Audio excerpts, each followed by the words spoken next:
ओम शांति। आज है 8 नवंबर। अव्यक्त बाप दादा की मुरली के मधुर महावाक्य रिवाइज कोर्स की है 1 अक्टूबर 87 की। मुरली का टाइटल है ईश्वरीय स्नेह जीवन परिवर्तन का फाउंडेशन है। आज स्नेह के सागर अपने स्नेही बच्चों से मिलने आए हैं। बाप और बच्चों का स्नेह विश्व को स्नेह सूत्र में बांध रहा है। जब स्नेह के सागर और स्नेह संपन्न नदियों का मेल होता है तो स्नेह भरी नदी भी बाप समान मास्टर स्नेह का सागर बन जाती हैं। इसलिए विश्व की आत्माएं स्नेह के अनुभव से स्वतः ही स्नेह पाती जा रही हैं। पवित्र प्यार व ईश्वरीय परिवार के प्यार से कितनी भी अनजान आत्माएं हों, बहुत समय से परिवार के प्यार से वंचित पत्थर समान बनने वाली आत्मा हो, लेकिन ऐसे पत्थर समान आत्माएं भी ईश्वरीय परिवार के स्नेह से पिघल पानी बन जाती हैं। यह है ईश्वरीय परिवार के प्यार की कमाल। कितना भी स्वयं को किनारे करें, लेकिन ईश्वरीय प्यार चुंबक के समान स्वतः ही समीप ले आता है। इसको कहते हैं ईश्वरीय स्नेह का प्रत्यक्ष फल। कितना भी कोई स्वयं को अलग रास्ते वाले माने, लेकिन ईश्वरीय स्नेह सहयोगी बनाए आपस में एक हो आगे बढ़ने के सूत्र में बांध देता है। ऐसा अनुभव किया ना? स्नेह पहले सहयोगी बनाता है, सहयोगी बनाते बनाते स्वतः ही समय पर सर्व को सहज योगी भी बना देता है। सहयोगी बनाने की निशानी है आज सहयोगी हैं, कल सहज योगी बन जाएंगे। ईश्वरीय स्नेह परिवर्तन का फाउंडेशन या नींव है अथवा जीवन परिवर्तन का बीज स्वरूप है। जिन आत्माओं में ईश्वरीय स्नेह की अनुभूति का बीज पड़ जाता है तो यह बीज सहयोगी बनने का वृक्ष स्वतः ही पैदा करता रहेगा और समय पर सहज योगी बनने का फल दिखाई देगा, क्योंकि परिवर्तन का बीज फल जरूर दिखाता है। सिर्फ कोई फल जल्दी निकलता है, कोई फल समय पर निकलता है। चारों ओर देखो, आप सभी मास्टर स्नेह के सागर विश्व सेवाधारी बच्चे क्या कार्य कर रहे हो। विश्व में ईश्वरीय परिवार के स्नेह का बीज बो रहे हो।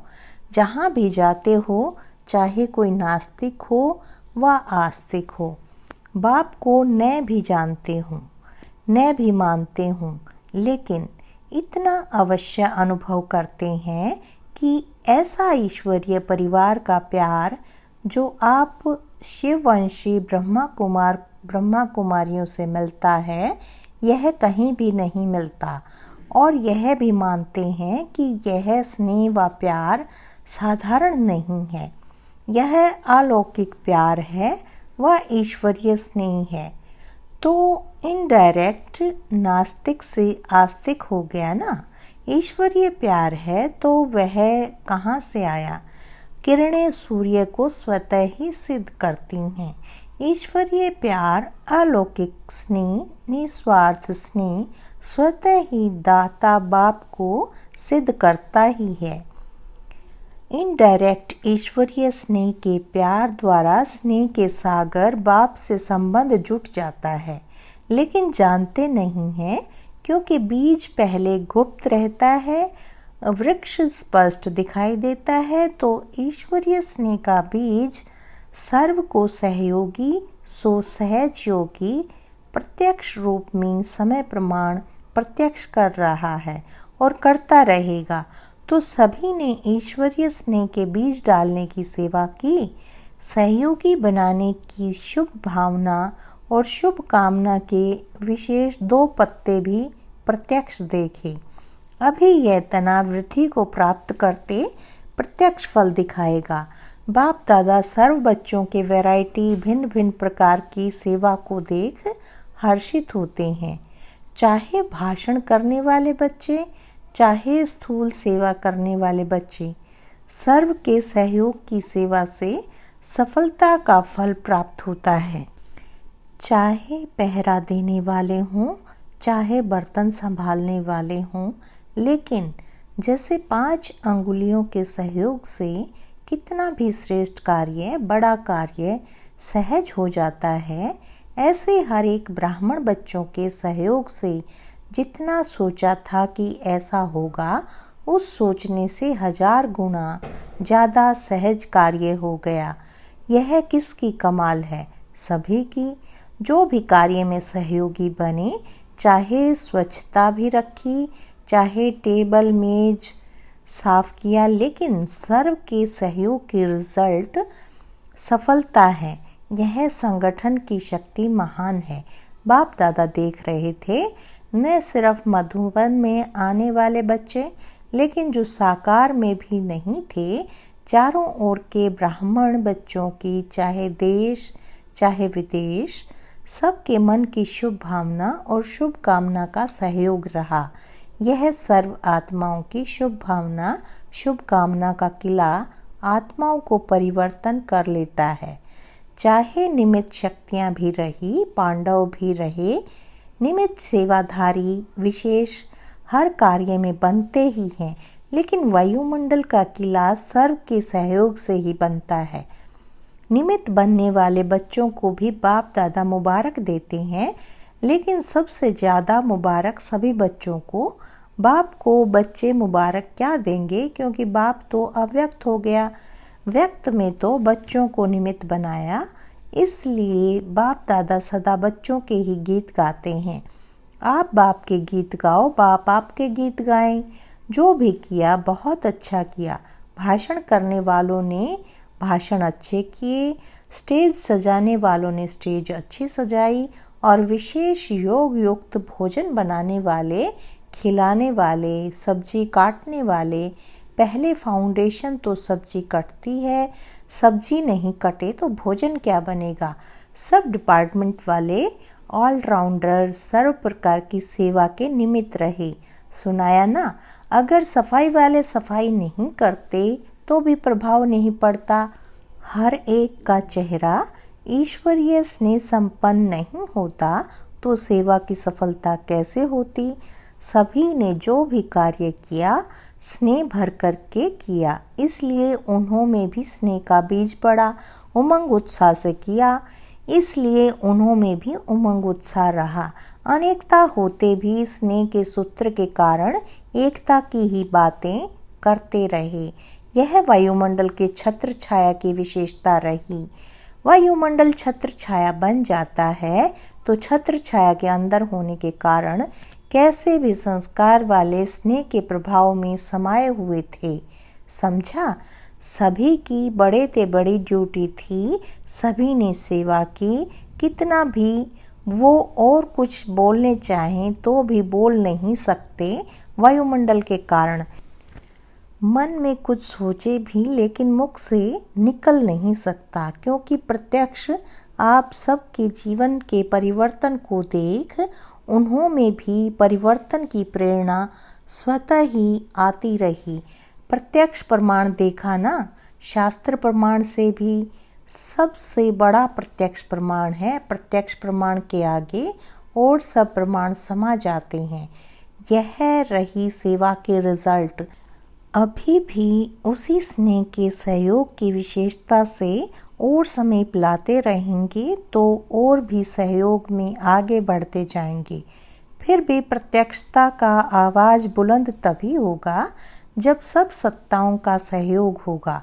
विशेष सर्व सत्ताएं जब मिलकर एक आवाज़ बुलंद करें तब ही प्रत्यक्षता का पर्दा विश्व के आगे खुलेगा। वर्तमान समय जो सेवा का प्लान बनाया है वह इसलिए ही बनाया है ना, सभी वर्ग वाले अर्थात सत्ता वाले संपर्क में, सहयोग में आए, स्नेह में आए तो फिर संबंध में आकर सहज योगी बन जाएंगे। अगर कोई भी सत्ता सहयोग में नहीं आती है तो सर्व के सहयोग का जो कार्य रखा है वह सफल कैसे होगा। अभी फाउंडेशन पड़ा विशेष सत्ता का। धर्म सत्ता सबसे बड़े ते बड़ी सत्ता है ना, उस विशेष सत्ता द्वारा फाउंडेशन आरंभ हुआ। स्नेह का प्रभाव देखा ना। वैसे लोग क्या कहते थे कि यह इतने सब इकट्ठे कैसे बुला रहे हो, यह लोग भी सोचते रहे ना। लेकिन ईश्वरीय स्नेह का सूत्र एक था, इसलिए अनेकता के विचार होते हुए भी सहयोगी बनने का विचार एक ही रहा। ऐसे अभी सर्व सत्ताओं को सहयोगी बनाओ, बन भी रहे हैं, लेकिन और भी समीप सहयोगी बनाते चलो, क्योंकि अभी गोल्डन जुबली समाप्त हुई तो अभी से और प्रत्यक्षता के समीप आ गए। डायमंड जुबली अर्थात प्रत्यक्षता का नारा बुलंद करना। तो इस वर्ष से प्रत्यक्षता का पर्दा अभी खुलने आरंभ हुआ है। एक तरफ विदेश द्वारा भारत में प्रत्यक्षता हुई, दूसरे तरफ निमित्त महामंडलेश्वरों द्वारा कार्य की श्रेष्ठता की सफलता।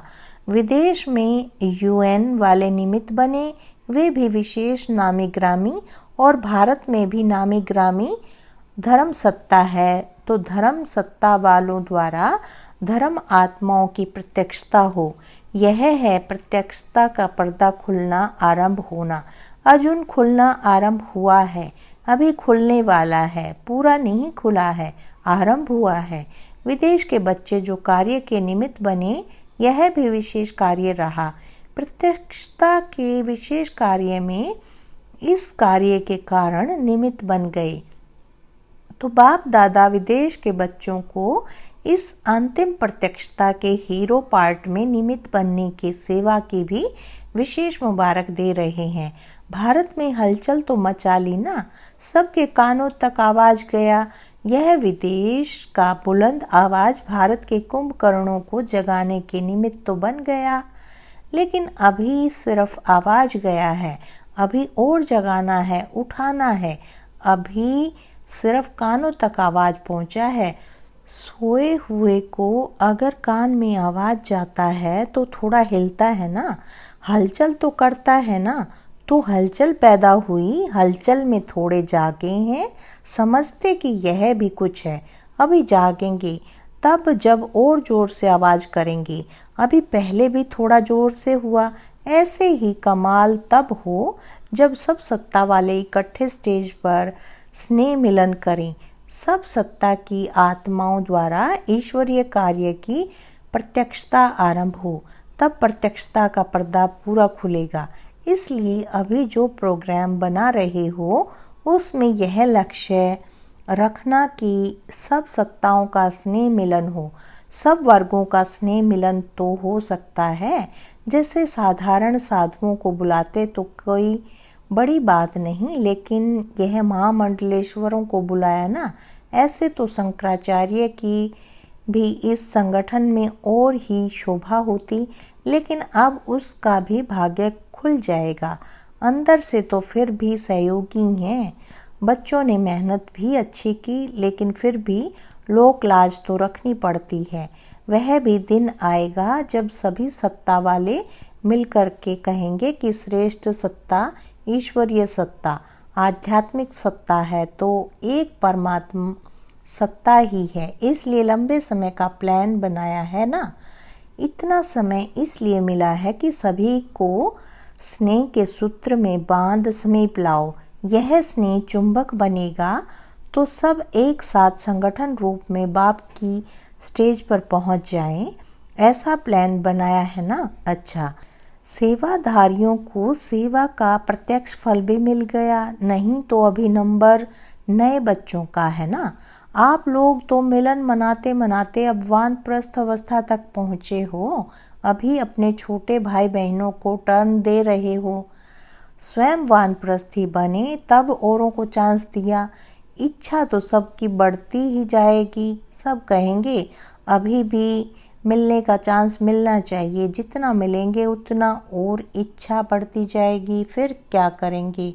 औरों को चांस देना भी स्वयं तृप्ति का अनुभव करना है, क्योंकि पुराने तो अनुभवी हैं, प्राप्ति स्वरूप हैं। तो प्राप्ति स्वरूप आत्माएं सर्व पर शुभ भावना रखने वाले औरों को आगे रखने वाले हो, या समझते हो हम तो मिल लेवें। इसमें भी निस्वार्थी बनना है। समझदार हो, आदि मध्यांत को समझने वाले हो, समय को भी समझते हो, प्रकृति के प्रभाव को भी समझते हो, पार्ट को भी समझते हो। बाप दादा भी सदा ही बच्चों से मिलने चाहते हैं। अगर बच्चे मिलने चाहते तो पहले बाप चाहता, तब बच्चे भी चाहते, लेकिन बाप को भी समय को, प्रकृति को देखना तो पड़ता है ना। जब इस दुनिया में आते हैं तो दुनिया की सब बातों को देखना पड़ता है। जब इनसे दूर अव्यक्त वतन में हैं तो वहाँ तो पानी की, समय की, रहने आदि की प्रॉब्लम ही नहीं। गुजरात वाले समीप रहते हैं तो इसका भी फल मिला है ना। यह भी गुजरात वालों की विशेषता है, सदैव एवर रेडी रहते हैं।